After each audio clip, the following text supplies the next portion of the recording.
So this video tutorial will show you how to download and use screencast. So screencast is a free tool.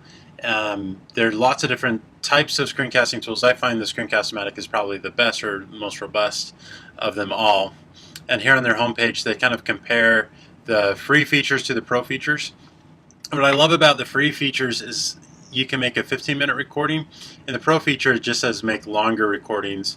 And what else is nice is if you wanted the pro version, it's only $15 a year, so for less than the cost of a pizza at a lot of places, you can have this pro feature for the whole year. You can actually record using their web app, or you can download it and use it that way. I actually prefer downloading it. So if you hit start recording, it'll say that it's launching the recording. And then if it works right, then you have this option right here. If it doesn't, you should have an option to download. Look around, but for me it's right here. So it's download the full app install. I actually prefer doing that. I find that it's more stable that way. So I'm going to double click that. Now I'm on a Mac, so it'll look a little different if you're on a PC.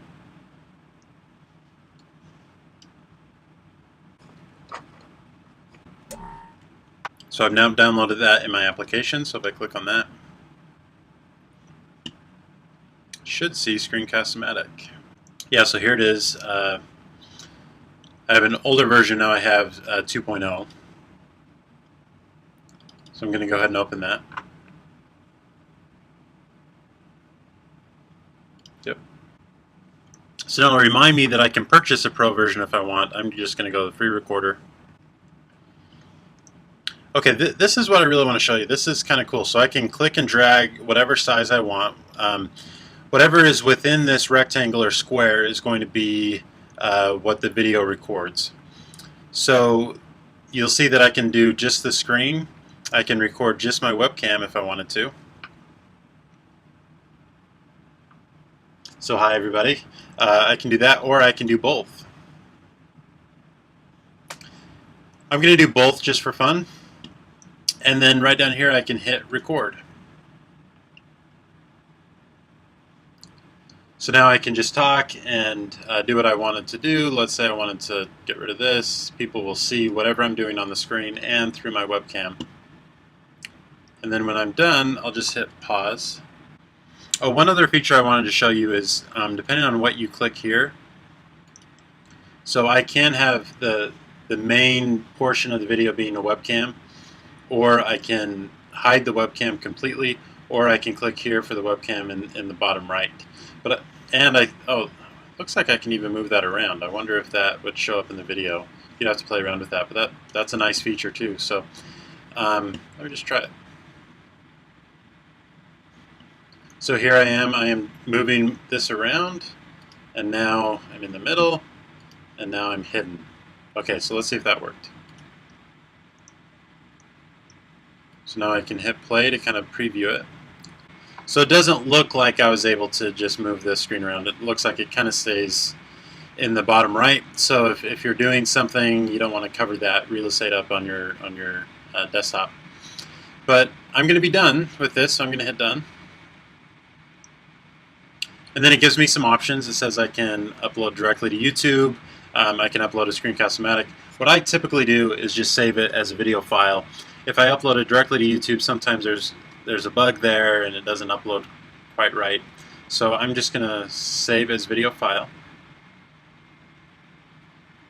So it'll say that it's saving to my folder, which is a desktop, but I can change that if I want it to save somewhere else. That's important to know where you put it. So I'm just going to have it on my desktop. It gives me some options of what I want the cursor to do. So I can essentially hide the cursor, or I can just have the cursor. The default is that it actually highlights where the cursor is. It'll have like a yellow halo around it. And then it has an option for captions as well if I want to add those. And then I'm going to hit publish. You'll see that it's publishing right on my desktop.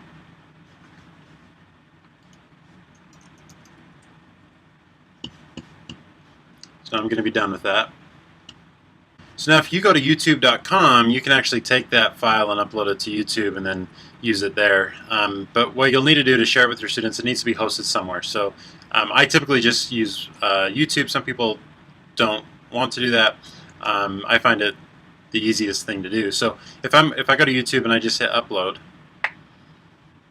I can have public or unlisted or private. I typically go unlisted, and that means that you have to have a link to that URL in order to view it. So I'll provide that students with the link so they can view it, but then I'm not becoming a YouTube star, you know. So I'm just going to take this file and I'm just going to click and drag it, or another option is to click on here and it gives me a browser where I can find it. I'm just going to go put it right there. Now, if the nice thing about YouTube is if you have a Google account, you have a YouTube account. So even if you've never used it before, you should see kind of a login button right here. And to log in, you would just use the same Gmail and password that you'd use for the email that's connected to your Google account. Okay, so I'm going to be done with that, and then it gives me a URL that I can go to. So now I can just talk, and you'll see that it is published here, so people can kind of go and see that. So not too difficult, but if you do have any hang-ups, again, you can Google it. Screencast-o-matic.com probably has some tutorials on their website as well you can look at, but you can also contact me if you have any questions about that. Okay, thank you.